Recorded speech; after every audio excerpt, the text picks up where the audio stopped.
Hey, I'm Brett, and you're watching Brett and Some Books. This is Flower.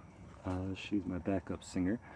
And today we are reading The Bosnia List by Kenan Trabenchevich and Susan Shapiro. This is Chapter 6, Days of Resurrection, The Balkans, July 2011. I needed to see for myself that the bastard was really dead. Summer vacation for normal 30-year-old American guys meant partying, romance, hanging out with old friends. I was spending my time visiting graveyards. I'd already mapped out all the different Bosnian cemeteries. Since second on my list was standing on Piro's grave, I insisted we start there. I walked out of Aunt Basira's house early Monday morning in a tank top, black jeans, and my black retro Adidas, armed with my camera, pen, and notebook.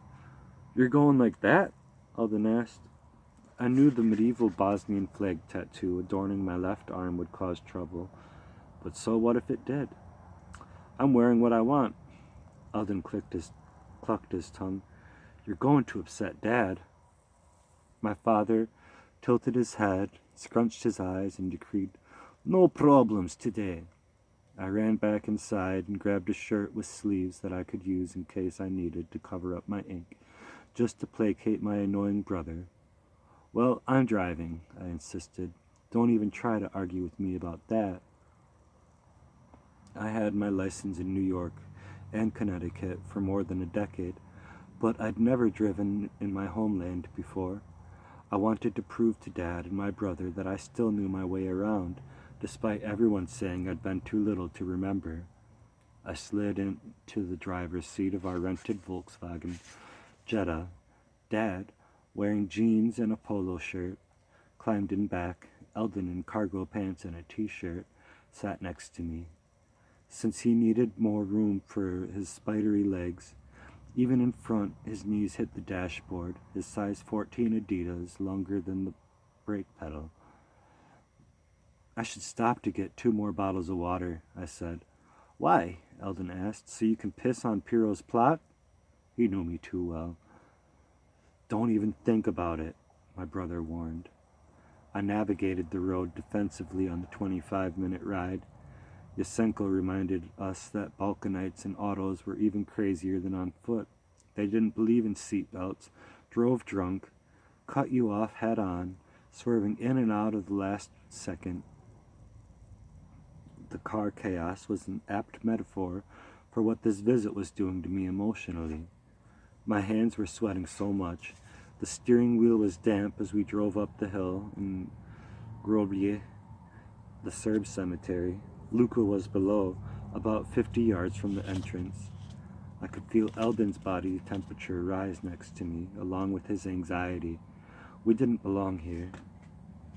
This was understood when we walked through the entrance and bumped right into a statue of the infamous World War II Chetnik guerrilla, Drava Mihailovic.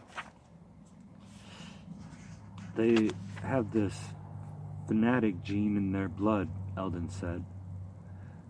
"It's like entering a German cemetery with a statue honoring Adolf Hitler," I added as my father quietly simulated a spitting noise. But I wasn't letting a bronze Chetnik scare me off. Inside the florist shop by the small chapel, I turned my torso so the flower lady wouldn't see my tattoo. "Excuse me, ma'am, could you please tell me where Pero Zerich is?" I tried my sweetest choir boy voice. "He used to be my karate coach. He died in 1993. "He's in the war section. Stay to the right to find him," she said quickly. I guessed he'd had other recent visitors. Outside, a dozen women in black dresses and skirt outfits stood beside graves. A few maintenance men with shovels were working the grounds.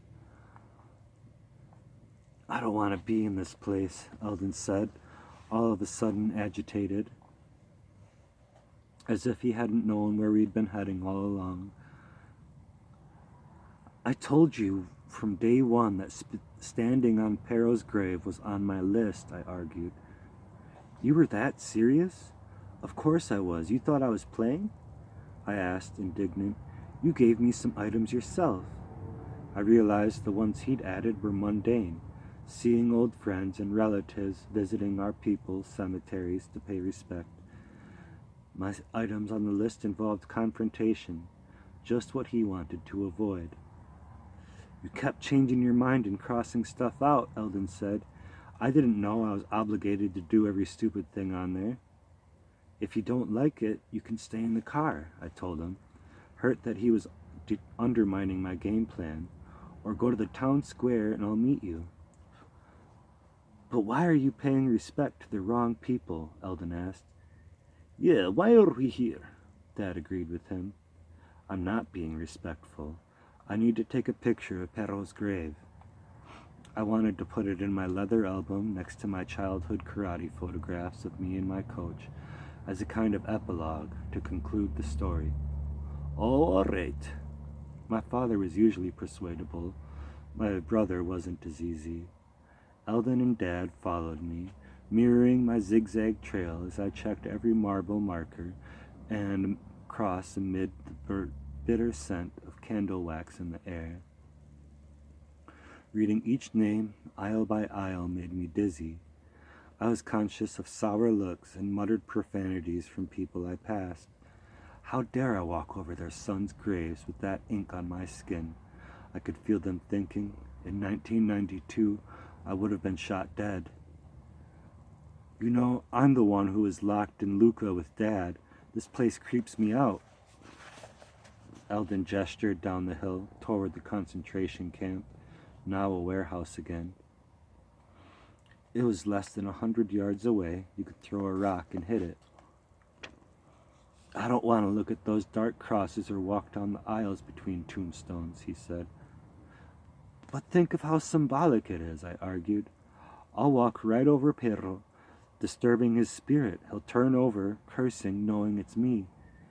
Pirro didn't throw you into Lucca. He killed my classmates. Eldon's lips turned downward, a dismal look on his face. You can't possibly understand. Sorry, I relented. My brother had known Perro longer than I did. Since they were closer in age, Eldon had seen him as a comrade and a teammate. He had even had reason to fear Perro, who'd killed people he knew. Eldon's life had literally been in his hands, but Perro had been my mentor and father figure, the first man I'd looked up to aside from Eldon and Dad, so I wasn't giving up until I got what I wanted. Let's just get this over with already. Eldon slumped over, hands in his pockets. You should stand tall, be proud. I'll take my time and enjoy every second of it, I said. My friend Fadul came to see the grave of his dad's killer. It can't be harder for us. Eldon and Dad shuffled behind me toward the veterans-only section, where black marble headstones were embellished with full-body portraits of uniformed Serb soldiers. See, you can read who they were. I pointed to the stone slabs engraved with short, telling tributes. I read one aloud. Survived by 2 children, his loving wife and mother. We're all proud of you for defending our home and heritage. They're still full of shit when they're dead. Eldon threw up his hands. Even their headstones lie. We're almost there. I led the way, checking every name, section, and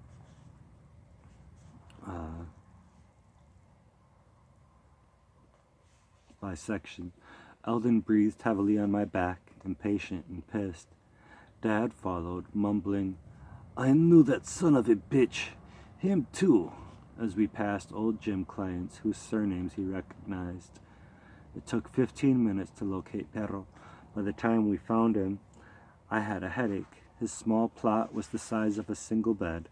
It had a gray marble border filled with crushed stones. So this was where he'd been all this time.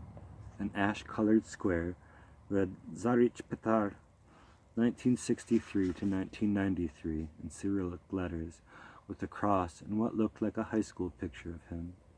Funny, his mother must have chosen the last photograph, taken when he was clean-cut with short hair.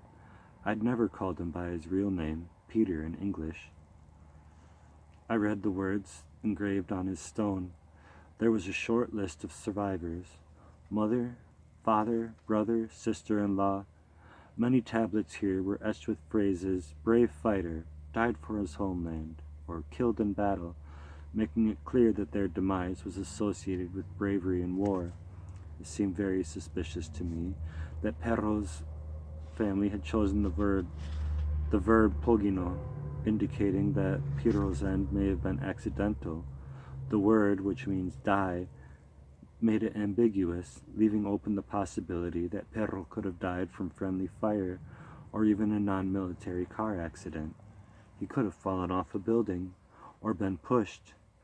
I was frustrated not to know the exact cause of death, but I did know for a fact that he died at 30, the age I was now. I imagined my life being already over before my true adulthood started. Several batches of fat pink and purple roses lined his grave, a half-filled water jug to the side. I bet his mother had recently stopped by to see him. To the right was a wooden bench rotting with mold and pigeon shit that I decided mirrored his soul. So I looked at it as though it would crumble if you touched down. I lingered on the sidelines and thought about taking a piss or stomping on top of his head as I'd threatened. Standing over Perro, I told myself I was 6 feet high and he was 6 feet below the ground, so that made me the victor.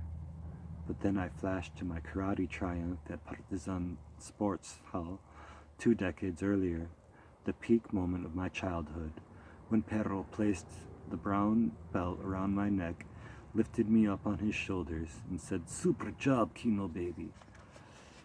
With Dad and Eldon right there, and other mourners mulling around, I became self-conscious. Suddenly, the idea of peeing or jumping on his grave sounded primitive, the foolish and immature fantasy of a 12-year-old. I didn't want to smash the roll of flowers his mother had left. Being here, I didn't feel I'd won anything. I still couldn't reconcile what I'd lost, that my one-time idol had returned to cleanse our building of Bosniaks and take my father and brother away to die. "He's gone. We're alive," Dad offered. "And they still have to live next to Muslims," my brother tried to console me. "His time came before ours. He's lucky he got a funeral, unlike many of his victims." We never did find out exactly what caused his demise. I pictured Perro getting blown up by mortar fire in a trench, or being shot in the head by a Bosnian sniper. "Can we go see my father now?" Dad asked. He was on edge. We all were. "Don't worry, we'll get to our cemetery to see your father soon. He's not going anywhere," Eldon told him. Then he hit my arm. "Come on, are you done? I can't do this anymore. We're going to the car." They left, but I wasn't ready yet. I stayed by myself, rereading Perro's headstone, looking around as though I expected him to show up for this showdown. The last time I'd seen him, when I was 12, he'd pointed at me, laughing in my face. I'd muttered, "I hope you die." I knew it wasn't logical, but I was sure my words did him in. "Look at you now, Piero," I taunted, regressing to 12, my age at our last encounter. I wanted to hear his voice or get a sign he heard me, the ground rattling below, sudden wind in my face. There was merely a motionless headstone and stifling summer heat. I hoped that seeing where Piero wound up would offer some kind of satisfaction or vindication. But buried in these vast rows of graves that listed ages and causes of death were middle-aged ladies who'd lost their lives in car accidents, kids who'd drowned, army generals felled in battle next to old men who'd succumbed to cancer. The mix made it seem random and anonymous. I felt nothing. When my cell phone buzzed, I found a text from Eldon. "Hurry up, we need to go. What's taking so long?" "Okay, I'm ready to see our dead now," I said when I rejoined my father and brother, who were pacing by the car. Back in the driver's seat, I noticed my camera on the dashboard. Damn, I'd forgotten to take a picture of Perro's grave. I felt like turning around to get it, but I didn't want to distress my brother any further. I'd never visited the Muslim burial grounds in Birchkal or attended a funeral in Bosnia. The only memorial service I'd ever been to anywhere was for my mother in Connecticut. It was a 22-minute drive on a narrow, two-lane road through town to get to the next cemetery. We passed a flea market and food stands to the left, then a huge mall built after we'd fled. What if the broken headstone isn't there and you don't find my father? Dad said, sitting behind me.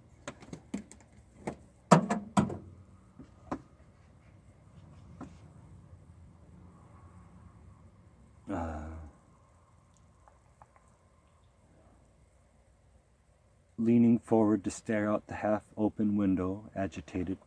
Sayed said they sliced it in half. We showed you the picture Siad emailed proving it's been fixed. Don't you remember, Dad? Eldon reassured him. Don't worry, somebody patched up his stone, I repeated, rolling my window all the way down. It was a hot, sunny day. I wanted to smell the fresh air outside and hear the Bosnian noises. Car engines, people speaking my language on the street, turbo folk tapes playing in other cars. How did Grandpa Sulio die again? Heart attack in 1970, my father said, when he was 71. Dad was 71 now, while I was the age he'd been when he'd lost his father. The thought of losing him terrified me. My Uncle Sabit died 2 months ago at 80, leaving my father as our oldest living male relative. Since Dad's brain hemorrhage, he'd been much quieter. It had taken him nearly a decade to relearn how to speak. I was suddenly worried he would have another stroke here, the last place I'd want him to wind up in the hospital.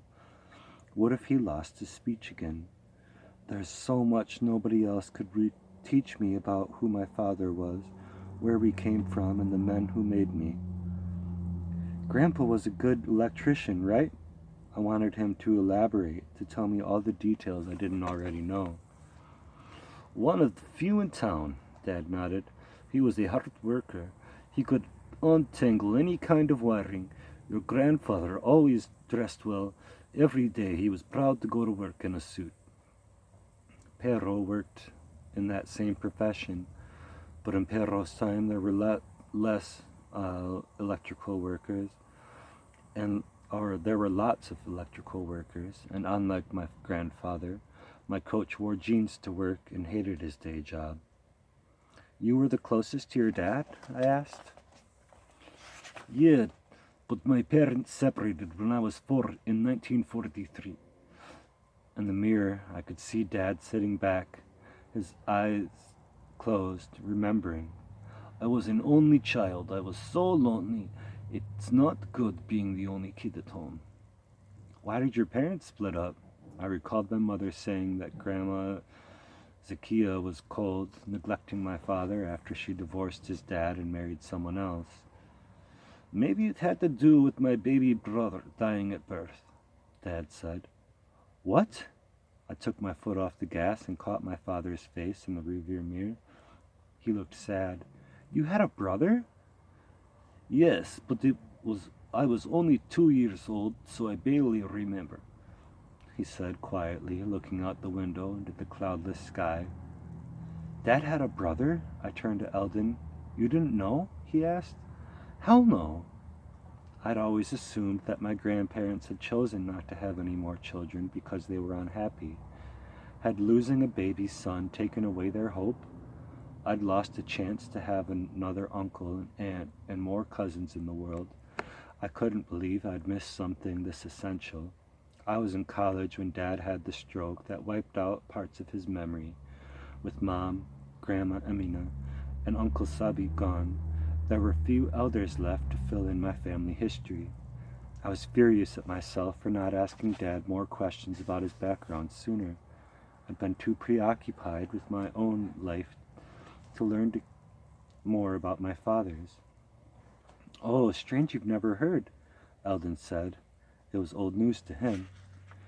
As the two-lane road became one lane, I saw a glass building on the left where an outdoor soccer court used to be. Foreign cars from Switzerland, Germany, and Austria whizzed by. Recent Croatian and Serbian license plates had a flag and the initials of the city where they were issued: BG for Belgrade, ZG for Zagreb. For safety, Bosnian plates now showed only numbers, with no cities or flags, as if we didn't want to belong to anyone. "What else do you remember from growing up here?" "During freezing winters when my feet were icy, your grandpa Sulio came over to bring me gloves and warm boots," Dad said. "I missed him every day after he left. I never got over him leaving." Now I understood why my father had stayed so close to me and Eldon when we were kids. I didn't know why he was opening up more than usual today, whether it was being back in our homeland together, or the barrage of questions I was asking while he sat in the back seat, where we weren't facing each other. But hearing him talk so intimately about his parents' split made me realize that while my clan had non-stop discussions about politics, sports, and food, we rarely shared personal emotions. When a New York friend wondered if my parents had worried that I was traumatized during the war, "They were too busy telling me to duck." She laughed, but I wasn't joking. After everything we'd been through, watching friends and relatives killed or rounded up into concentration camps, the horrors of ethnic cleansing, our exile, and 2 debilitating illnesses, we just focused on getting from one day to the next, afraid to burden each other with anything more. Sure, we shared news and nostalgia and recollections of the people we hated, but it was actually astonishing to think how little we'd processed the past together. "When did they build that?" Dad pointed to a 4-story apartment building with copper-colored brick next to a mosque. "Obviously after the war," I told him. "Too close to the mosque," he commented. He pulled on his collar, undoing the top buttons of his polo shirt. "It's so hot out," Eldon said, handing him bottled water. There wasn't much traffic, but I drove slowly to look for stores and restaurants where we used to go. I recognized a small supermarket that had tripled in size. My favorite bakery had turned into a watch repair shop, and the hardware store now sold cheap Chinese clothes. Riding in our rental car between Bosnian cemeteries seemed the right time to delve into our history. With Dad in the rare mood to spill secrets of his childhood, I didn't want him to stop. Veering off from the Sava River to our right, we entered Grandma Emina's neighborhood. Every other house showed signs of destruction from the war, with chipped paint, bullet holes in bricks, windows on top floors boarded up, the renovation still unfinished. "You used to live on the banks of the Sava River, right?" I asked Dad. I knew he did, but I hoped if I kept probing, he'd reveal important details he'd been hiding. "Yes, I'll show you where," Dad said. When Birchkow was occupied in World War II, German soldiers moved into the second floor of our house." "You told me the Germans were nice to you," said Eldon, who sat next to me in the front. He turned halfway toward Dad to hear him better. "Yes, they brought flour and sugar to my mother. I was 5, Dad told us. If I shined their boots, they gave me chocolates. They put a helmet on my head and let me ride on their army motorcycle." He smiled at the memory. "One soldier played the harmonica and taught me to sing a German folk song." When we watched the 1965 film Battle of the Bulge, Dad rooted for the Americans. He'd called General Patton an extraordinary general and gentleman, lamenting he'd died in a car accident. Yet I'd noticed during the military channel's footage from the Battle of Stalingrad, he'd rooted for Germany. He called for the Russians Govna, human waste, and muttered, "They'd rather build their drunk armies and let their people stand on bread lines." I understood that he'd associated the Russians with their ancestral Serb allies and thought he'd just despised the Soviets. But now it troubled me to hear how close he felt to real German soldiers. I sipped on water, dehydrated from the heat. "What about the Holocaust?" "I was a little kid. Mom said the Germans fixed up buildings, churches, and mosques where they were in Brčko. During the war, we had no TV, radio, or newspapers." "But didn't your parents know what Hitler was doing?" "When I was older, I learned Bosniaks in town had hidden Jews here," Dad said. "We never held anything against anyone Jewish. I knew Hitler was a psychopath." Muslims were getting slaughtered by Serbian guerrillas. They hoped Germans would save them. They were desperate. Eldon explained Dad's Germanophilia. You remember what those Chetniks were like?" I nodded, getting a chill even 19 years after the black-clad Chetnik in a skull and bone hat nearly killed us at the Birchkow checkpoint. "My father had 2 brothers who died heroically in World War II fighting for the partisans," said Dad. I knew that the majority of Bosniak fighters joined the Yugoslavian Communist Party's military arm, led by Tito, an anti-Nazi who was half Croat, half Slovene. "But your family didn't like the partisans. Why did your 2 uncles fight for them?" I asked my father, confused. "Because they were idealistic morons who believed in Tito's brotherhood dream with the Serbs. They just used us to drive the Germans out." In the rearview mirror, I could see Dad frown. "Then they created a Serb majority who treated Muslims as second-class citizens.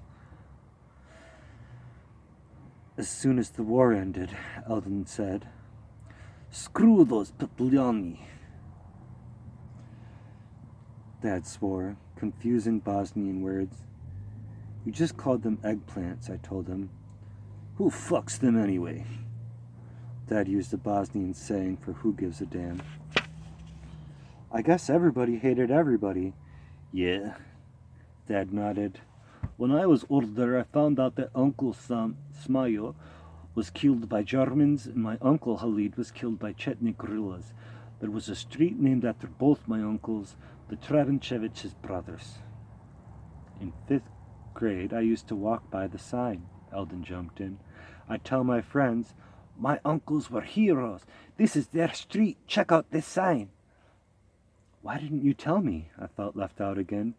"'Cause you were 3, Eldon said. At the traffic light, I shifted into park and turned to Dad. I can't believe I'm just learning all of this now. Being back here made me impatient to fill in our family saga before it was too late. I might never have come back here with Dad again. I wanted him to give me a cram course on our ancestors to catch up on who I was. "Wait, what about Uncle Sabi?" I was mixed up because Grandma Emina's brother fought in World War II for the Germans. The Germans recruited 20,000 Bosniaks into the Handschar division. I saw pictures of Muslim soldiers in Turkish fezes adorned with swastikas. "Hitler liked Muslims?" I asked. "No, but he hated Jews, Russians, Serbs, Gypsies, and the disabled more," Dad explained. "He didn't see us as Slavs." So Uncle Sabi really fought for Hitler. I hoped he hadn't joined to kill Jews. Many Bosnian Muslims refused to defend the Serbs and welcomed the Germans as liberators from government tyranny. They used Germans to get weapons to protect Muslim towns and villages from Chetniks. Eldon recounted. Out of 165 Yugoslavian World War II generals, all but 4 were Serbs. "Wow, so that explains why Bosniaks wouldn't want to fight under them," I said. My brother nodded. World War II was mind-boggling for Muslims in occupied Yugoslavia. They had to decide which side would oppress them the least. It was total havoc within the family. brother fighting against cousin. You didn't decide by intellect or politics, Dad said. Your uncle Sabit joined to fight Chetniks, but his troop was ordered to the Eastern Front to battle the Soviet army. Imagine how desperate Hitler must have been to recruit swarthy Muslims into his Aryan army, Eldon laughed. But in 1943, the Handschar was the first SS unit to rebel against the Nazis in France. They executed 5 German officers. The mutiny is still celebrated by the French. Sabit would drink too much on the boat and trash the Russians, Dad recalled. How he'd shot them and roll like ducks. Sabit's dad was an imam who gave him a lucky Islamic string that was sanctified with praise. He carried it into battles. He'd have bullet holes in his uniform and dead Germans all around him, but he was untouched. He said the bullets must be remote controlled to swirl out of his way. As we cruised by a dive restaurant where they were roasting a lamb outside, Dad asked, "When are we going to have a lamb roast?" "Who cooks meat on the sidewalk right next to car fumes?" Eldon asked. "No, thank you. You don't want your lamb to taste like diesel fuel." I wanted to hear more about my uncle, who I used to go fishing with. I was riveted to think he wasn't just a skinny, cranky fisherman buzzed on moonshine. I was disappointed he'd never spoken of his war days with me. When I'd heard Bosniaks swapping battle stories, I went from feeling lucky that I was spared that experience of having soldier envy. So why did Sabit trash the Russians so much? He hated the soldiers from Russia because they didn't bathe, Dad went on. He said they had lice and would fight drunk and rape women. They didn't keep a soldier's code of honor like the Germans did. Concentration camps aren't honorable, I snapped. You know that from Luca. I read that Milosevic was a fan of Hitler's Mein Kampf, Eldon said. It inspired him. He wanted Muslims to wear green armbands, like the yellow Star of David badges the Nazis made Jews wear. Look, there was a difference between the regular German soldiers who we met, who were living in our building, and the Nazis running Hitler's SS, Dad insisted. Was there? A German killed the uncle you love. Why are you defending them? I was about to challenge Dad.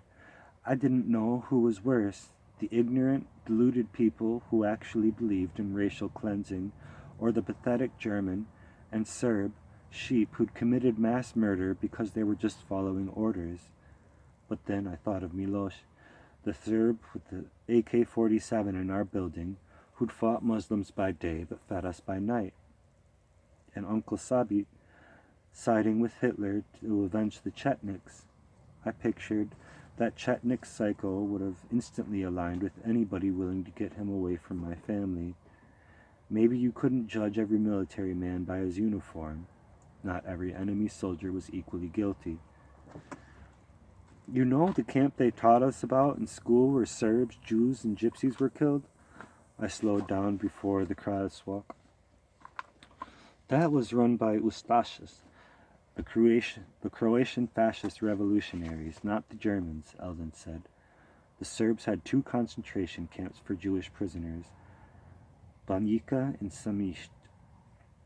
The Serbian government sent Hitler a letter bragging that they were the first country in the Balkans to get rid of Jews.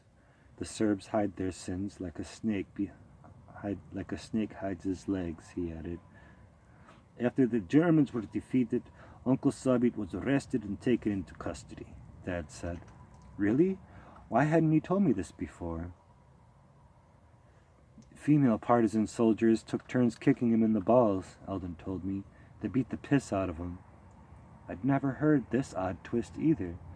My elementary school was named Jelinka Biškoć, after a Serb female partisan. I wondered if she was one of the women soldiers who almost castrated my poor uncle.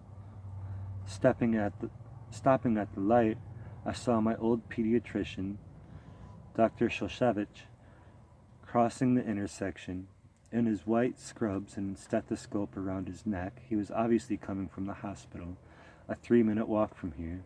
I beeped and waved. "Doctor!" I shouted. We'd called him from Becerras to tell him we were in town and to make a plan. "Oh, the Americans are here," he said, rushing up to our car to greet us. "It's Keka and his boys." He shook Dad's hand through the window, then patted him on the head. Dr. Sheshevich had been a prisoner of his own job during the war. The Serbs had kept him at the hospital to treat their wounded soldiers. "If he dies, we shoot you on the spot," was how the comrades of a bleeding soldier threatened him. Afterward, he'd moved to Florida for a few years. Rumor had it he came back to Bosnia to be Birchkow's chief doctor out of spite, refusing to acknowledge the Serb colleagues who'd turned on him. "So when can I take you out to dinner?" he asked us. "Soon," Eldon said. "We'll call you later." Cars behind us beeped. A guy yelled, "Come on, Doc! You're creating a convoy! Get back to work!" "We're holding up traffic," I told him. "Take your time. Don't worry. They need me to treat them," Dr. Shulshevich said calmly as he waved goodbye. His mother was the one who sanctified the thread that protected us during the war, Eldon recalled. "Picture operating while a soldier held a gun to your head. He has nerves of steel, that guy." Dad sounded awed as we pulled away. I was still picturing the Muslim men in my own family in the 40s. "So don't you think it's weird that 3 relatives of ours were overpowered by 3 enemies in World War II?" I asked, having trouble delineating between the German socialist, Chetnik Serbian nationalist, and partisan communist. Grandma Zakia's second husband, Hilmia, fought with the Croatian Home Guard, siding with fascist Italy and Hitler, Eldon threw in. "Damn," I wiped the sweat from my forehead. "How could 4 pacifist men from our family fight in 4 different armies?" World War II had torn everyone's families and minds apart long before our warhead. I drank more cold water, wondering if that was my problem. I'd spent years trying to understand my homeland, when the tribal animosities of this whole place were completely insane. "I know, nothing's changed in 1,000 years, Eldon nodded. "You liked Hilmia," I said, turning uphill into the cemetery driveway. He shrugged. "Yeah, he used to buy me Sandakan superhero shirts in all colors." It was hard to picture our nice step-grandpa fighting alongside Italian fascists in the Third Reich, but it remained harder for me to fathom how, in 1992, my family's Serb neighbors had become our Nazis. "Hey, Eldon, remember that book you gave me that argued Serb politicians manipulated the country into our war by playing up past Serbian victimhood?" "It was called The Serbs," he nodded, "about how Milosevic funneled paranoia and demonized us by making threats of an Islamic revolution in Bosnia in 1992. The idiot rallied Serbs to fight Bosniaks, the least radical and most peaceful Muslims on earth.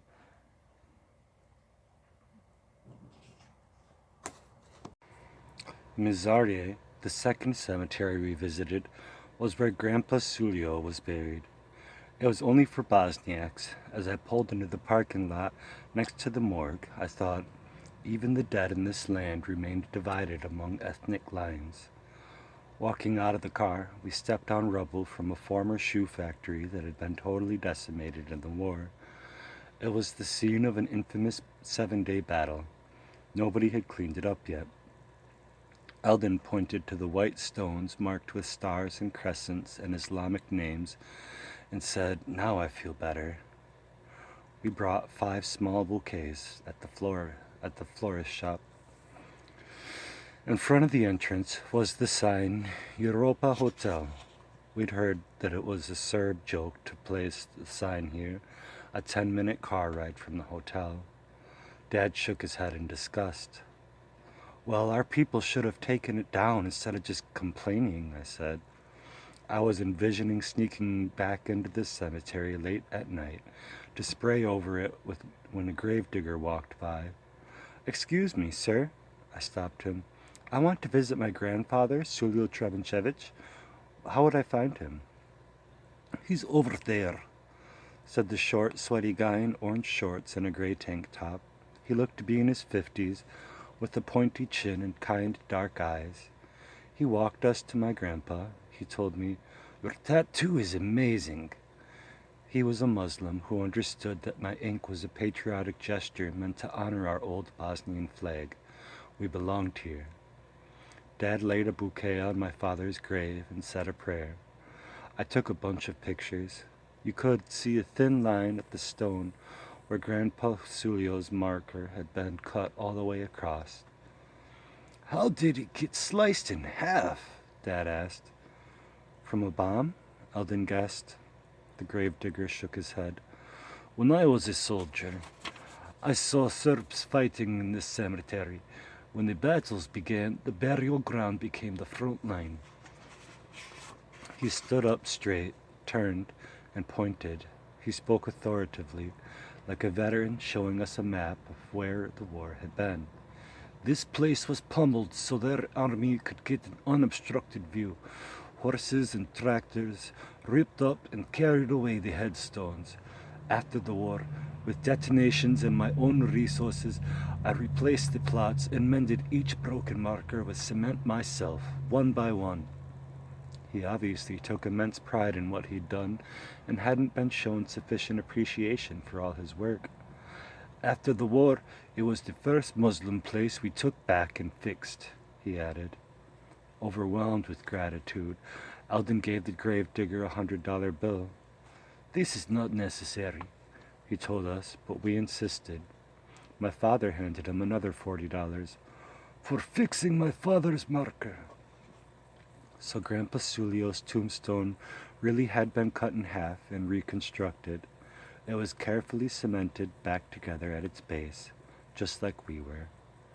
Half an hour later, Dad was still searching for his mother's grave.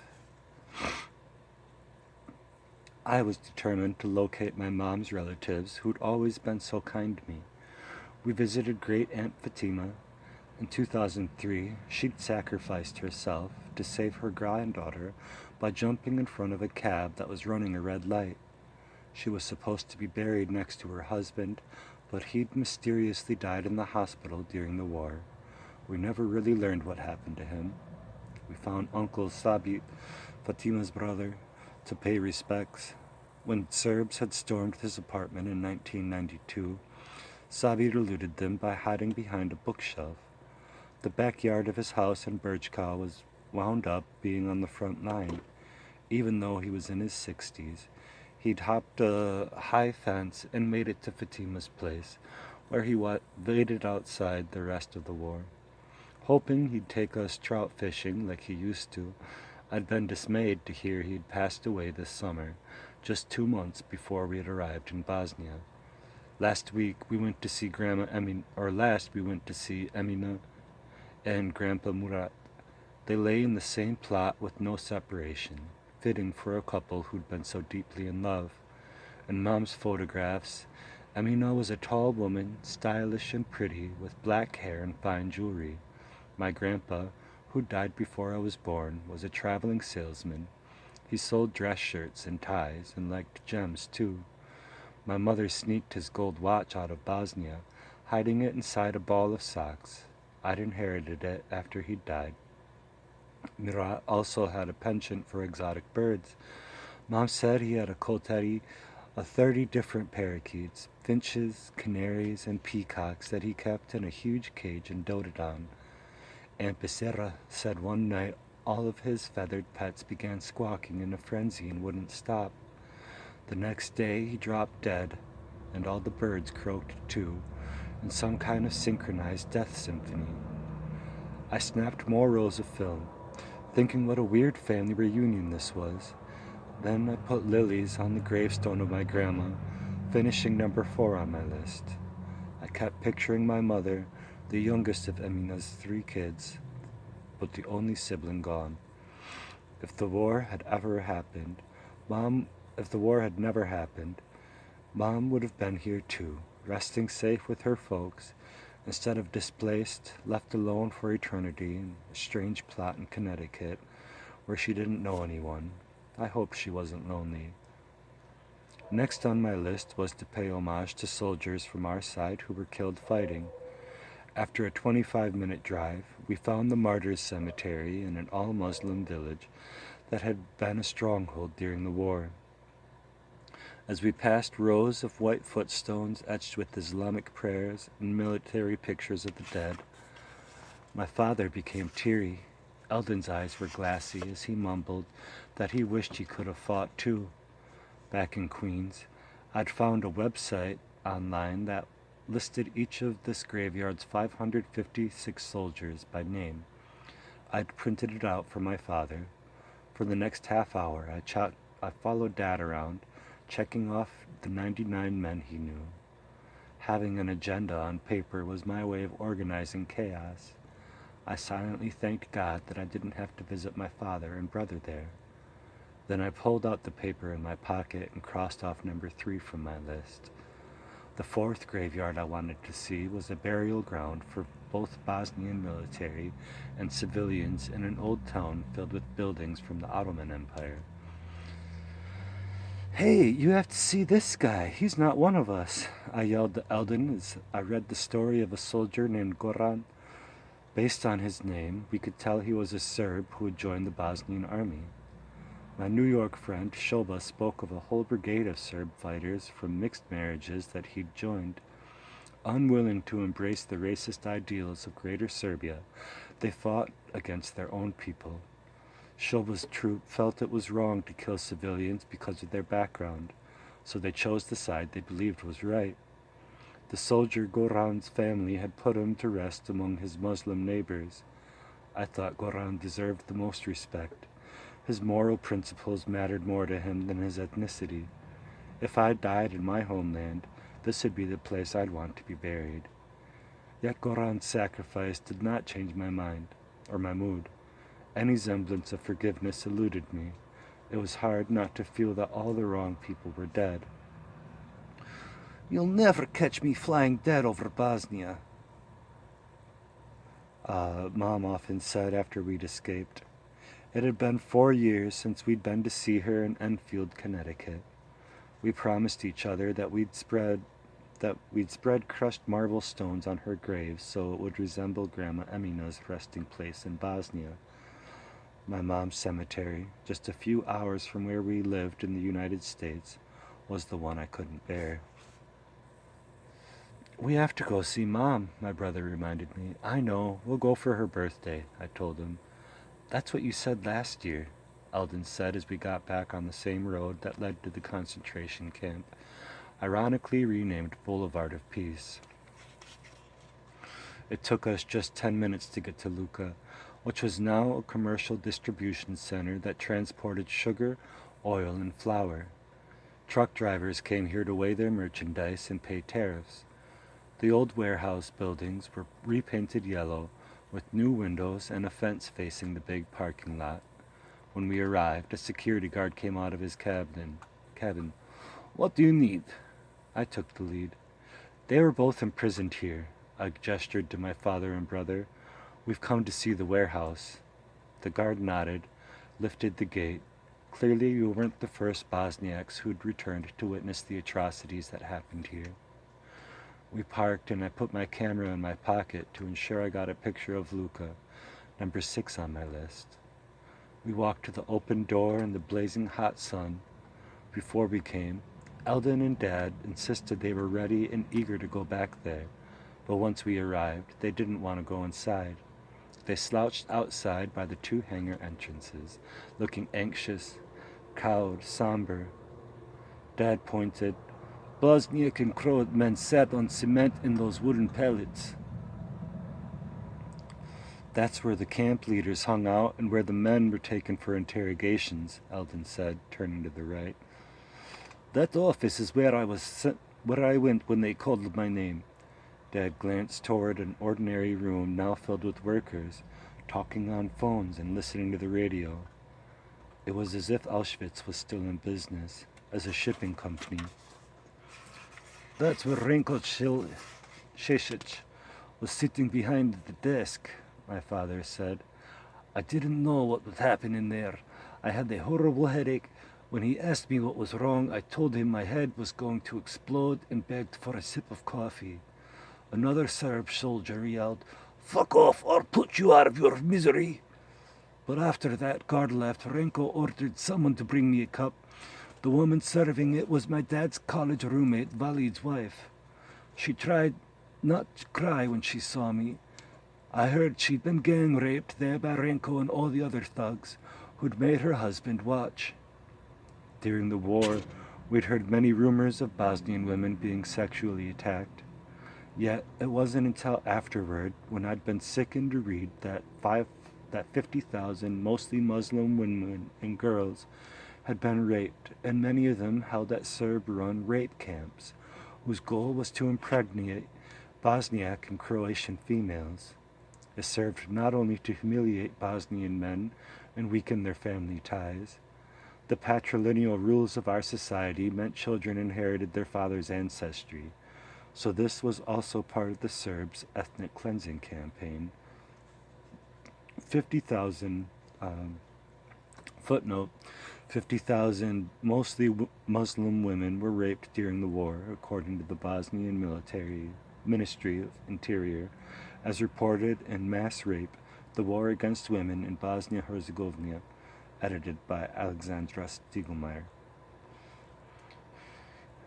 Vali's wife survived the war, but after he was shot, his body was never found, my father went on.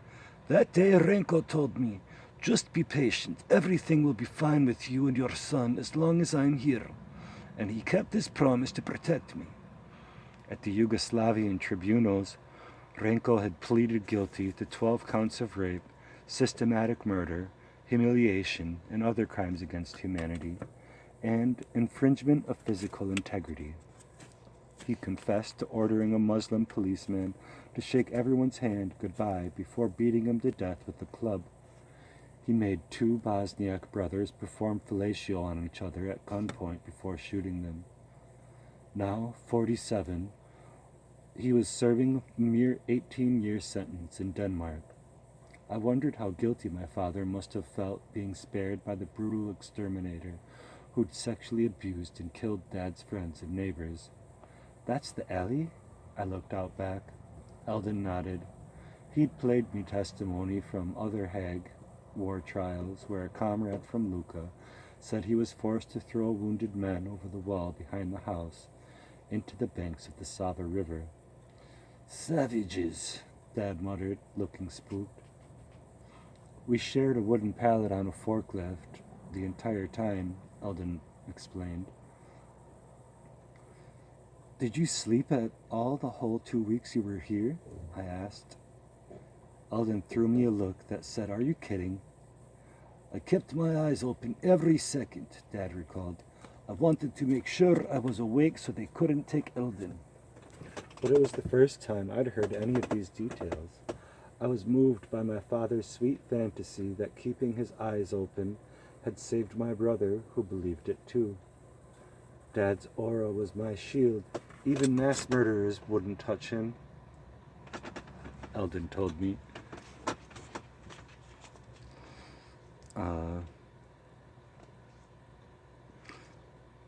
There was this man sitting in front of me, Dad said. A soldier called his name, put his arm around his shoulder, and in a friendly voice said, Let's take a little walk. The door closed. I heard a rifle shot outside the door. The sound echoed off the walls. 1 bullet. The guy never came back. An hour later, another guy came to sit on his pallet.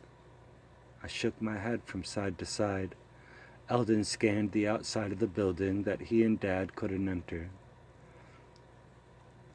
Every time the guards walked in, I tried not to make eye contact, my father told me. I looked down at their feet. They would walk by, pick someone to take outside. The guy either came back disfigured or not at all. We passed a gray plaque on the wall, etched with a white dove and white Bosnian letters translating to, "At this place from May to July 1992, in the concentration camp Luka, hundreds of innocent civilians were killed, Bosniaks and Croats. May their souls rest in peace." "Let's take a picture in the warehouse," I said. Eldon handed me his camera, and I opened the door for him. But then he stopped and shook his head, his eyes alarmed, as if something horrible he'd witnessed inside had suddenly resurfaced, unhinging him. He stopped, unable to walk in. "Take one outside, with the plaque in the background." I needed to take a photo of Dad and Eldon here for number 6, but it didn't matter where. "Cool, my camera might catch a ghost in the background," I teased, trying to lighten him up. But locals living in the houses across the fence did believe the place was haunted. When I snapped a picture, Eldon posed with Dad before the front door, as if they were standing taller and prouder than when they came in. It was as if they needed to survive being here again. I later noticed that Dad's polo shirt was green, an Islamic symbol for life, and I bet that he'd made a point of picking that color and wearing jeans, intentionally not dressing up for Luka. Eldon's eyes were shielded by sunglasses, and his affliction t-shirt was adorned with an angel. I wondered why he'd chosen that on purpose as well. And the frame I took, his arm was firmly around Dad, his hand gripping my father's shoulder, as if his life still depended on not letting go. Since they'd returned from Luka, they'd had a special bond, one that I didn't mind not sharing. I was just so grateful they'd both come back unharmed. A worker on a forklift that held 2 large white bags stared at me, then went back to his job. As I walked toward the car, my father looking up, with both hands wide in the air, his palms facing him, reciting an Islamic prayer in Arabic. I'd never seen him pray with his arms before. Surviving what he'd witnessed here could make even a secular man reach for God. "We're meeting Sead at 11 at Boa Cafe?" my father asked for the 3rd time on Tuesday morning as we had breakfast. All right, Nadia, we'll let you get in the shot too.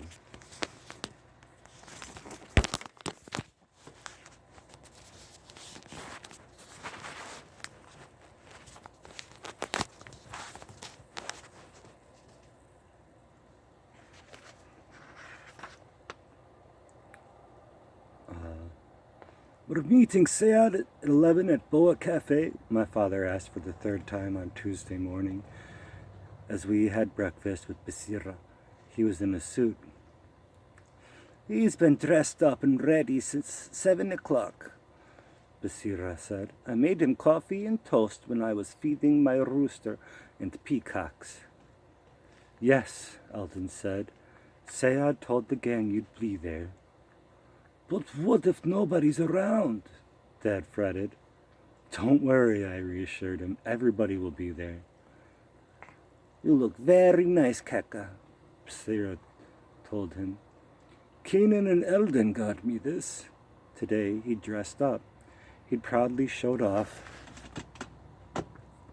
his tie, which was navy yellow with a fleur-de-lis, a symbol of old Bosnia. We bought him most of his clothes these days. He has to look nice to see all his old buddies. I patted Dad's shoulder, figuring everyone else would be in casual clothes. Eldon wore jeans and a light blue t-shirt. I was in beige chinos, a zippered sweatshirt, and a black Oakland Raiders cap. I had no connection to that football team, other than identifying with a bunch of scrappy outcasts who'd do anything to win. I insisted on driving us to the town square, only 15 minutes away. It was a lovely piazza in Birchcow that had cobblestone, tree-lined streets with stores, bakeries, and bistros on both sides. Since it was centrally located and no cars were allowed, it had been a gathering place for a very long time. Yusenko said Boa Cafe, which had an outdoor and indoor tables, was the new hangout. It was owned by Bosniaks, we knew, but just a few doors down, you could end up in a Serb bar. I don't know who we're going to bump into, I said. There are lots of people I don't want to see. Just stay calm, Eldon told me. Everything will be fine. We parked and then walked past the Regal Hotel Posivina, which had been built in 1891 and was ruined in the war. It had been renovated and now looked fancy, like a European mansion. It was bustling with people coming in and out. Hey, did you ever see that photograph taken here in May 1992 of a Serb shooting a civilian in the back of the head? I asked. The shooter was a cop who's serving a 40-year sentence as a war criminal. They murdered people at this hotel. I'd never stay in such a ghost-infested hellhole, Eldon said, gesturing to the building at our left. And that Birchcow police station became another killing ground. As I turned back to show Dad, I was shocked to see Slobodan, skinny as ever in a sleeveless shirt and black jeans, a stupid smile plastered on his face. He ran up to my father and patted him on both shoulders. Hey, Kaka! How's Birchcow's #1 ladies' man? Slobodan shouted, smirking. A bunch of people stopped talking and looked around. My father squinted. Standing in the sun on the sidewalk in his dark suit, he was feeling the heat. He was still drained from seeing Luca and the cemeteries the day before. He became overstimulated in crowds. I could tell he was trying to recall that rat's name, definitely not recognizing him. Oh, but I did. Slobodan was my mother's soccer-playing Serb co-worker who'd left us at dangerous checkpoint in the hands of the Chetnik guerrilla we thought would kill us. As if that wasn't despicable enough, we learned that Slobodan had later told paramilitaries that Keka's 2 sons had flown Islamic party flags before the election, a brazen lie that almost got us massacred a second time. Slobodan wasn't a murderer himself, or even a Serb soldier. He was a coward who let the other people do his dirty work. In his expensive jeans and fancy leather shoes, he was known around town as a fake who'd quietly double-cross his prominent non-Serb friends. Meanwhile, he pretended to be everybody's pal. If you look at his face, you'll see his ass, my father once said of him.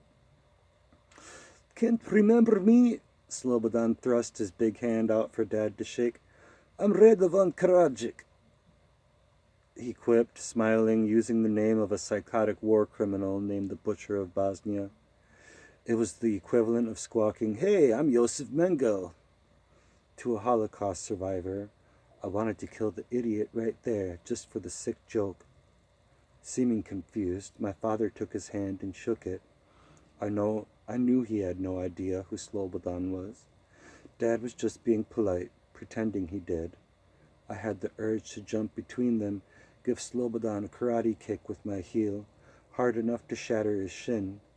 But I sensed my father's heart was already overstressed from remembering too much at the graveyards and the camp.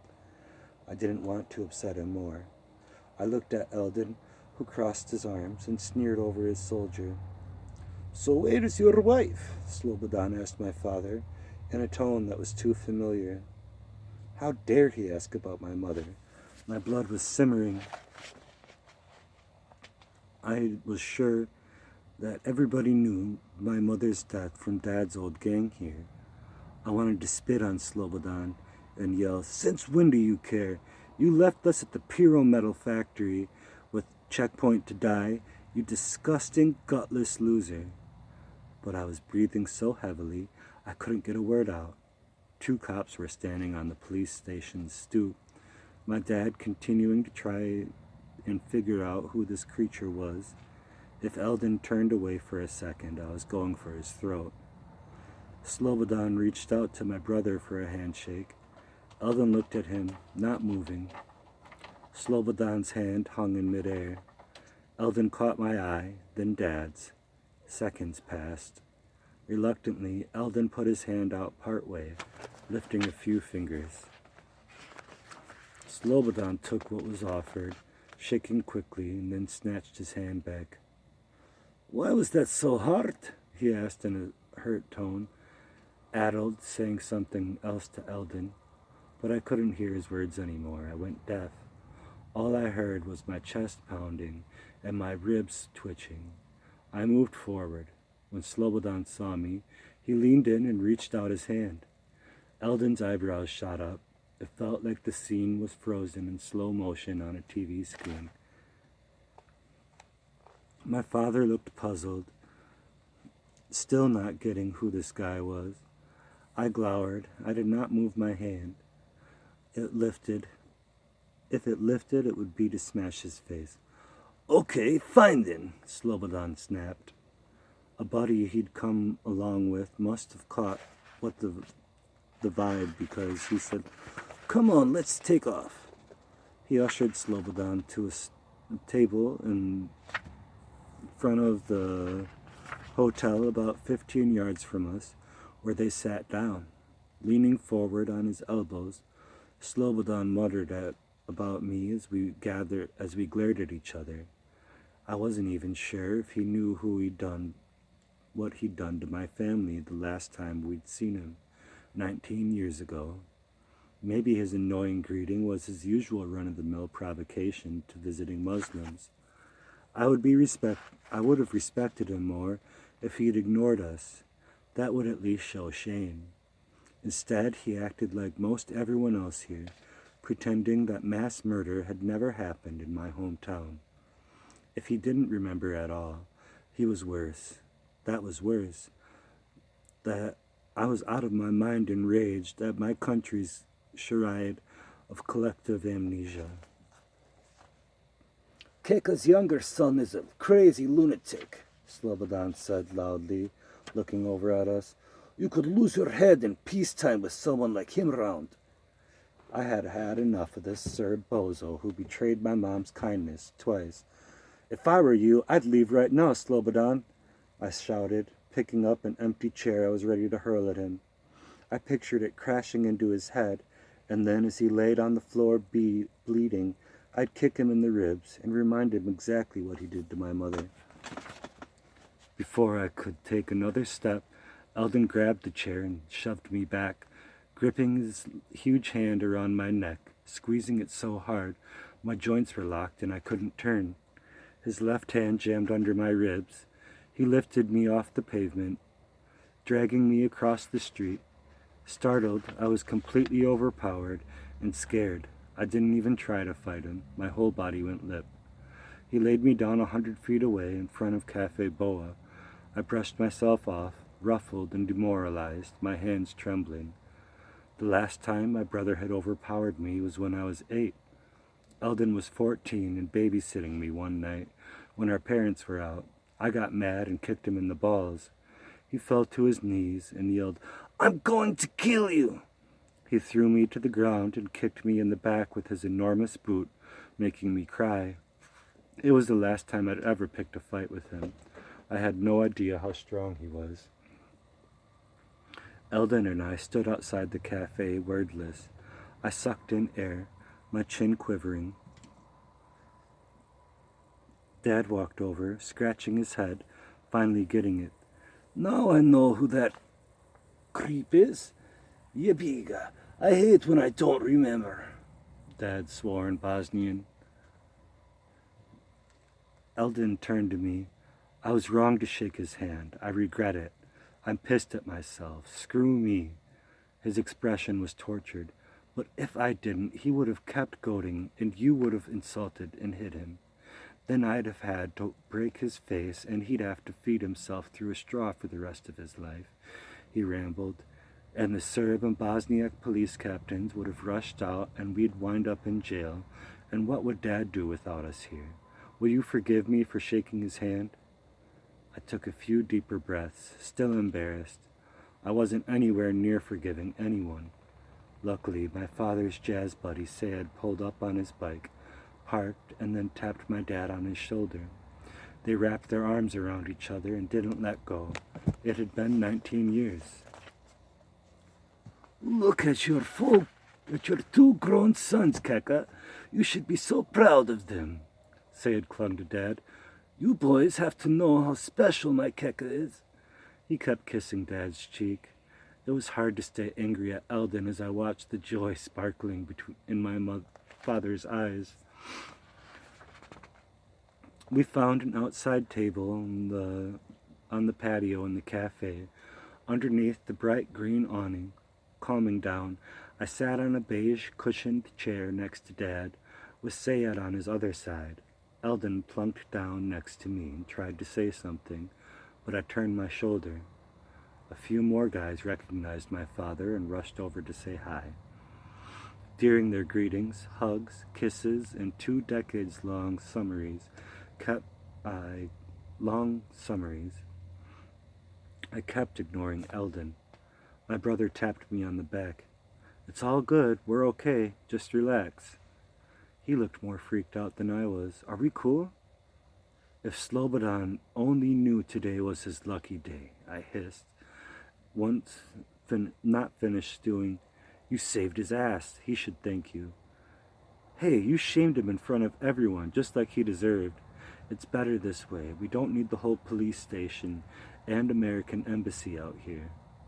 It was before noon, but I needed whiskey to chill out.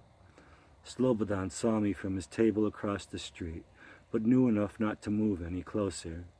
I snarled in his direction, downing 2 Chivas Regals on the rocks while Eldon had Nescafe, adding milk and sugar to his instant coffee like a grandmother. Man, that younger Keka's tough.